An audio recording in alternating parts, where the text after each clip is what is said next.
Mateus capítulo 11, Jesus chamou, montou o seu time, deu um sermão forte dizendo para os seus discípulos, olha, não vai ser fácil caminhar comigo. E a partir do capítulo 11 nós vemos então de uma forma mais formalizada a caminhada de Jesus com seus discípulos. É interessante que no primeiro versículo a gente percebe que Jesus ele começa a pregar nas cidades dos seus discípulos. Isso é interessante. Os discípulos, os 12 discípulos, eles representam aí, vamos dizer, o novo Israel. Lembra das 12 tribos? Então, Mateus está fazendo um paralelo entre esses dois movimentos. Assim como Deus chama um povo, Jesus está chamando um povo para si. Então você tem os 12 discípulos. Ele começa a pregar e a ensinar nas cidades desses discípulos, o que vai fazer coro com o ensinamento de Jesus aos seus discípulos, quando ele diz, vão e comecem pelos de Israel. Comecem pela cidade de Israel. Então Jesus está fazendo esse mesmo movimento aqui. Nesse texto, esse texto é conhecido por aquilo que alguns teólogos chamam de a crise de fé de João Batista. Então, João Batista, o grande precursor do Evangelho, o precursor do Cristo, ele está encarcerado perto da sua morte e ele manda aos seus discípulos perguntarem sobre Jesus, se Jesus realmente é o Cristo. Aqui revela algo interessante, que até mesmo um homem como João Batista também precisava focalizar ou refocalizar ou redirecionar a sua visão para quem de fato era Cristo. O que revela algo interessante para a gente, que às vezes a gente pode ter uma expectativa do Messias que não corresponde a quem de fato o Messias é. Então talvez naquela situação de prisão, João pensasse, será mesmo que esse era o Cristo prometido? E ele manda os seus discípulos. Agora, o mais interessante é a resposta de Jesus. Porque Jesus não dá uma resposta apenas teórica.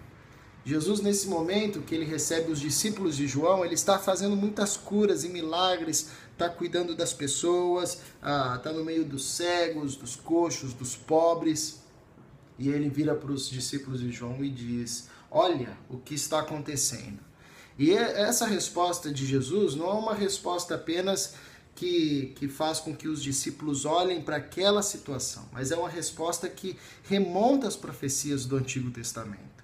Remonta principalmente a Isaías, que dizia que o ministério do Messias seria acompanhado por muitas curas, libertações, milagres, os pobres seriam atendidos e visualizados no seu ministério. E é isso que Jesus está respondendo a João Batista. Ele está dizendo, olha, eu sou o cumprimento de todas as profecias dadas pelos profetas no Antigo Testamento. Eu sou de fato Cristo, Filho de Deus. Olhem os sinais do reino. O reino está frutificando, porque a chegada do Messias iria trazer os sinais do reino de Deus, e os sinais do reino de Deus era a inversão do império da morte para o império da vida. Era a inversão de onde reinava a morte, agora está reinando vida. É a cura, é o milagre, é a transformação do impuro para o puro, do rejeitado para o acolhido, do doente para o vivo. Então, esses eram os sinais do ministério de Cristo Jesus. E onde operava esses sinais, os profetas diziam que onde operasse esses sinais era a possibilidade a possibilidade da chegada do Messias. E o Messias chegou e esses sinais operavam onde o Messias estava, por onde o Messias passava. Então Jesus não está apenas respondendo a João Batista, Jesus está validando o seu ministério.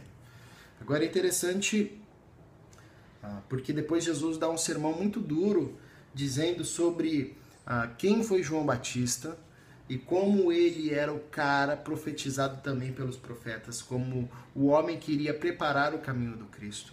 E Jesus já emenda com o sermão para cidades que seriam julgadas com menos rigor do que aquelas outras cidades antigas que não tiveram o privilégio de vê-lo, de ter o Cristo. Porque Jesus está falando para um público de coração endurecido, Jesus está falando para um público que era cínico, um público que não percebia no seu contexto a resposta de Deus às suas orações. Então Jesus está dizendo, olha, se nas cidades antigas, como Sodoma e Gomorra, tivesse realizado tantos milagres como eu realizei no vosso meio, essas cidades elas iriam ver, elas iriam se arrepender diferente de vocês. Ou seja, Jesus está chamando a atenção para o cinismo desse povo. Agora, o final do texto, ele termina com caráter pastoral. Termina com o cerne, um pouco do cerne do Evangelho. O Evangelho não são para os poderosos, o Evangelho não é para os poderosos, o Evangelho não é uma mensagem para aqueles que confiam na própria religiosidade. O Evangelho não é uma mensagem para aqueles que se acham o suprassumo da humanidade. O Evangelho é a mensagem libertadora para aqueles que precisam de libertação. O Evangelho é para os fracos, o Evangelho é para os pobres, o Evangelho é para os humildes de espírito, como o próprio Jesus ensinou. O Evangelho é para aqueles que estão cansados de carregar pesos impostos pela religiosidade, aqueles que são oprimidos pela religiosidade. E Jesus termina com um maravilhoso convite, dizendo ao povo, a um povo cansado, a um povo subjugado pelos governos, pela religião, pelos sistemas. Jesus termina com um convite acolhedor, dizendo: vinde a mim, venham a mim, vocês que estão cansados. Essa é a mensagem do Evangelho. A mensagem do Evangelho não é uma mensagem que impõe fardo nas nossas costas, mas é um convite para caminhar com Jesus, que diz sempre: venham a mim, pois o meu fardo é leve, pois eu não imprimo pesadas restrições ou observações para vocês como os mestres da lei. Venham a mim, porque o meu fardo é leve, o meu jugo é suave, e eu caminho junto com vocês.